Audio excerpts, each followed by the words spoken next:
எல்லாருமே கஷ்டம், வறுமை, யுத்தம் காரணமாகத்தான் வெளிநாடு வராங்க. ஆனா இவங்க வாரது ஆடம்பர வாழ்க்கையை தேடி. இது ஒரு வகையான வியாதி, ஒரு வகையான நோய்.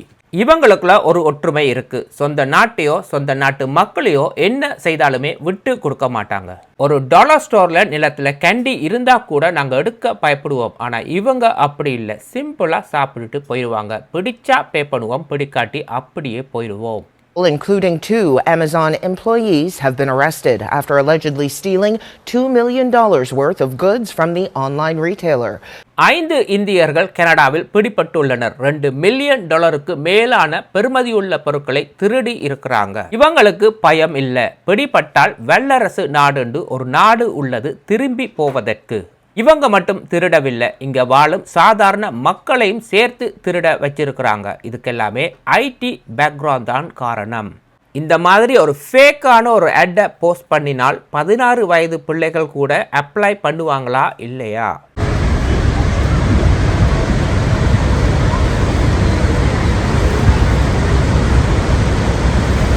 வணக்கம், எல்லாம் எப்படி இருக்கீங்க? யாரை பற்றியுமே இவங்களுக்கு கவலை இல்லை. தாங்கள் நல்லா இருந்தால் மட்டும் போதும். எல்லா கம்யூனிட்டியிலையுமே ஒரு 5% மக்கள் அப்படி இப்படி இருக்கத்தான் செய்கிறாங்க. ஆனால் இந்த கம்யூனிட்டியில் 80% மக்கள் வெளிநாடுக்கு வாரதே திருடத்தான். திருடித்தான் வாழ்க்கையில் முன்னுக்கு வரணும்னு பச்சை குத்தி வச்சிருக்கிறாங்க போல. இமிக்ரேஷன்லேருந்து, ஸ்டூடெண்ட் வீசாலேருந்து, ஒர்க் வீசா, பிஆர் வரை வேலைத்தலங்கள், பிஸ்னஸ் எல்லாத்துலேயுமே திருட்டுக்கள் அதிகமாக இருக்கின்றது. கள்ள மூளை இவங்களுக்கு அதிகமாக உள்ளது. அமேசான் கனடா, இது கனடாவில் ஒரு பெரிய கம்பெனி. மில்லியன் கணக்கில் பொருட்கள் வந்து போகிற ஒரு இடம். ஏஜாக்ஸ் ஒன்டாரியோவில் அமைந்துள்ள அமேசான் வேர்ஹவுஸில் நடந்த ஒரு சம்பவம். அதாவது $2 மில்லியன் மேலதிகமான பொருட்களை இவங்க திருடி இருக்கிறாங்க. ஒரு நாள் 2 நாள் திருட்டல்ல, 2 வருடங்களாகவே இந்த திருட்டு நடைபெற்றுள்ளது. இதைத்தான் நாங்கள் லக்ஸரி லைஃப் என்று குறிப்பிடுகின்றோம். இதில் ஈடுபட்டுள்ள 5 இந்தியர்கள், 3 ஆண்கள், 2 பெண்கள், எல்லாருமே 28லேருந்து 36 வயதுக்கு உட்பட்டோர். இந்த மாதிரி திருட்டுகள் அதுவும் இந்த காலகட்டங்களில் செய்கிறது அவ்வளவு ஈஸி அல்ல. இதெல்லாமே ரத்தத்தில் ஊறி இருக்க வேண்டும். இவங்களுக்கு யாரை பற்றியுமே கவலை இல்லை. பிள்ளை, குட்டி, பேரண்ட்ஸ் யாரை பற்றியுமே இவங்களுக்கு கவலை இல்லை. எப்படி வாழ்கிறோம்ன்றது முக்கியம் இல்லை, எவ்வளவு பணம் சம்பாதிக்கிறோம்ன்றது தான் இங்கே முக்கியம். அது மட்டுமல்ல, இவங்களுக்கு மட்டுமல்ல, என்டையர் சவுத் ஏஷியன் கம்யூனிட்டிக்கே ஒரு கெட்ட பேர். ஆனால் இவங்களுக்கு கவலை இல்லை. நாளைக்கு பிடிப்பட்டா இவங்களுக்கு வல்லரசு நாடுண்டு ஒரு நாடு உள்ளது திரும்பி போகிறதற்கு. சரி, ஆண்கள் தான் அதிகமாக திருடுறாங்கன்னு பார்த்தா இப்போ பெண்களுமே சரிக்கு சமனாக திருட ஆரம்பித்து விட்டார்கள். 5 people, including 2 Amazon employees, have been arrested after allegedly stealing $2 million worth of goods from the online retailer. Durham Regional Police say Amazon contacted them in November, accusing the employees at a fulfillment center in Ajax of theft that spanned over 2 years. Police executed a search warrant at a Scarborough home earlier this week and seized more than $250,000 worth of high-end electronics and $50,000. இது Amazon Ajax வேர்ஹவுஸில் நடந்த ஒரு சம்பவம். 2.5 வருட investigation. இதில் 5 இந்தியர்களை கையும் களவுமாக பிடிச்சிருக்கிறாங்க. $2 million மேலதிகமான பொருட்களை இவங்க திருடி இருக்கிறாங்க. 5ல் 3 ஆண்கள், 2 பெண்கள். இந்த பேர்களை நீங்கள் காணக்கூடியதாக உள்ளது. இதில் மெயினாக நியூ மார்க்கெட்டில் இருக்கிற ஒரு நபர் தான் இதுக்கு முழு காரணம். மிச்ச 4 பேரை ஸ்காப்ரோவில் 2 வீட்டில் பிடிச்சிருக்கிறாங்க. 2 பேர் நேரடியாகவே ஏஜாக்ஸ் வேர்ஹவுஸில் வேலை செய்கிறாங்க. மிச்ச 3 பேருமே வேலை வெட்டி இல்லாமல் ஒரு லக்ஸரி லைஃப்பை வாழ்ந்து கொண்டு இருந்திருக்கிறாங்க.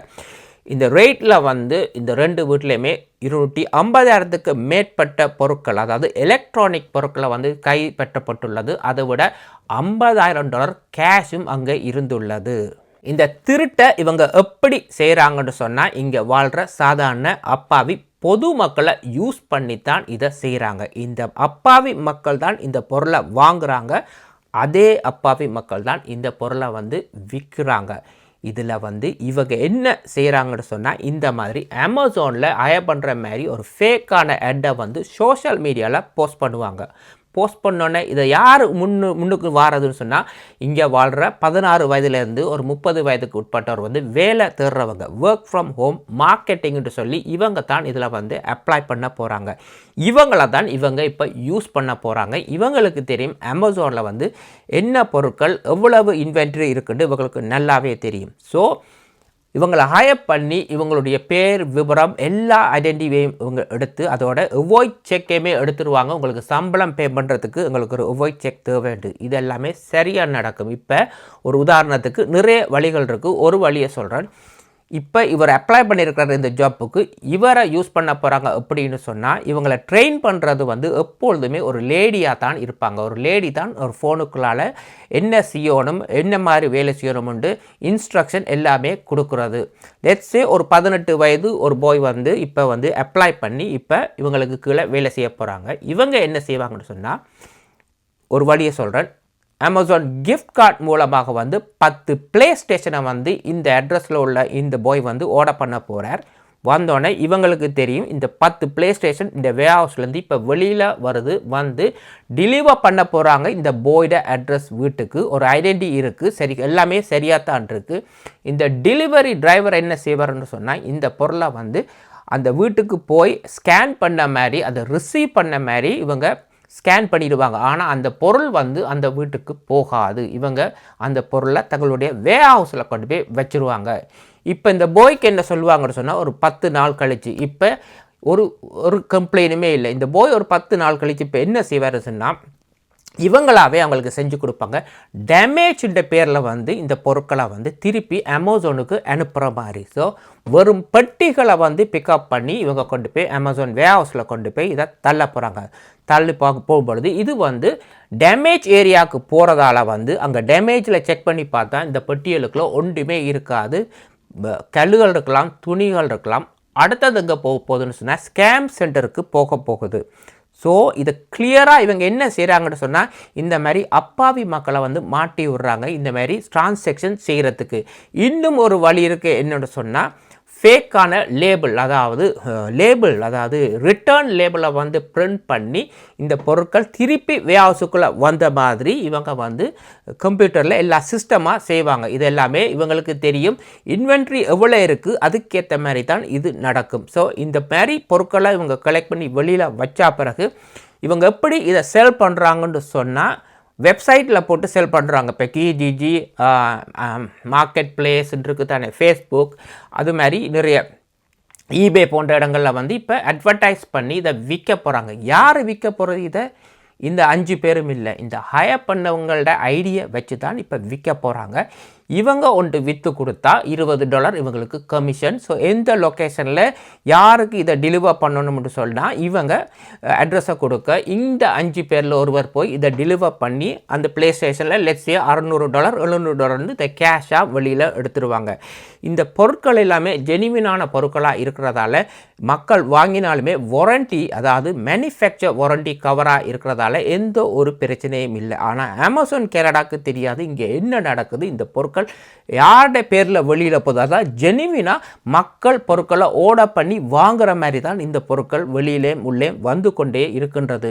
கடைசியாக வந்து இந்த இன்வெஸ்டிகேஷனில் செக் பண்ணி பார்க்கும் பொழுது அப்பாவி பொதுமக்கள் தான் 10 யூனிட்டை வாங்கி நீங்கள் வெறும் பாக்ஸை ரிட்டர்ன் பண்ணியிருக்கீங்கன்னு சொல்லி அவங்களுக்கு தான் இவங்களால் பிரச்சனை வழியே இவங்க தப்பிக்கொண்டே இருந்திருக்கிறாங்க. ஈஸியாக இவங்களை கண்டுபிடிக்க முடியவில்லை. இதுக்கு 2 வருடத்துக்கு மேலே எடுத்தது இவங்களை கண்டுபிடிக்கிறதுக்கு. இதில் இவங்க மட்டுமில்லை, இந்த வேர்ஹவுஸில் இதில் ஷிப்பிங் அண்ட் ரிசீவிங் செக்யூரிட்டியிலேருந்து நிறைய மக்கள் வந்து இவங்களுக்கு பின்னால் வேலை செஞ்சு கொண்டே இருந்திருக்கிறாங்க. இது வெறும் 5 பேருக்கான திருட்டல்ல, இதுக்கு பின்னால் 10-15 பேர் இந்த வேர்ஹவுஸ்லேயே இருந்திருக்கிறாங்க இந்த திருட்டுக்கு உடந்தையாக. இப்போ ஒரு நபரை ஹயர் பண்ணி ஒரு டிரான்சாக்ஷன் முடிஞ்சா போகிற அந்த நபரை இன்னும் ஒரு டிரான்சாக்ஷனுக்கு யூஸ் பண்ண மாட்டாங்க. என்னென்னு சொன்னால் ஆல்ரெடி ஸ்கேம் நடந்திருக்கு. ஸோ இன்னும் ஒரு நபரை ஹயர் பண்ணுவாங்க வேறு அட்ரஸில் வேறு பேரில். ஸோ அதிகமான மக்கள் பொருட்களை வாங்கி ஸ்கேம் பண்ணுற மாதிரி இவங்க வந்து இந்த சிஸ்டத்தை அப்படி செஞ்சு வச்சுருக்குறாங்க, யாருமே கண்டுபிடிக்காத மாதிரி. இன்றைக்கு இந்த 5 பேரையும் பிடிச்சி சார்ஜ் பண்ணி இப்போ பெயிலில் வெளியில் வந்துட்டாங்க. இவங்க என்ன சொல்கிறாங்கன்னு சொன்னால், நாங்கள் எந்த ஒரு களவும் செய்யவில்லை, இது எல்லாமே டேமேஜான பொருட்களை தான் நாங்கள் வாங்கி விற்கிறோம்னு சொல்லி இவங்க வந்து இப்போ ஃபைட் பண்ணுறாங்க. இதுக்கு எதிராக இதே அமெரிக்காவில் நடக்குமா இருந்தால் இந்த மாதிரி சம்பவங்கள் கையில் காலில் சங்கிலியை மாட்டி டிப்போர்ட் பண்ணியிருப்பாங்க. இந்த கேஸில் வந்து இவங்க நேரடியாகவே இந்த களவுகளை செய்ததற்கு எந்த ஒரு ஆதாரமும் இல்லை. இங்கே இருக்கிற சாதாரண மக்களுடைய ஐடி பேர்களை யூஸ் பண்ணி தான் இந்த களவுகளை வந்து இவங்க செய்திருக்கிறாங்க. இந்த கேஸில் இவங்க என்ன ஸ்டேட்டஸில் இருக்கிறாங்க, ஒர்க் விசாவில் வந்தாங்களா, ஸ்டூடெண்ட் விசாவில் வந்தாங்களா, பிஆர் ஸ்டேட்டஸில் இருக்கிறாங்களா, எந்த ஒரு விவரமுமே இதுவரை வெளியில் வரவில்லை. ஆனால் ஒன்று மட்டும் தெரியுது, இவங்க கனடாக்கு வந்தது கஷ்டப்பட்டு வாழ்க்கையில் முன்னுக்கு வர்றதுக்கு அல்ல, ஒரு லக்ஸரி லைஃப் வாழ்கிறதுக்கு இந்த நாட்டில் எல்லா களவுகளையுமே செய்யலாம்ன்றதுக்கு இவங்க ஒரு உதாரணமாக உள்ளார்கள். இவங்க கொள்ளையடித்தது மட்டுமில்லை, இங்கே வாழ்கிற சாதாரண மக்களையுமே சேர்த்து இவங்க ஏமாற்றி இருக்கிறாங்க.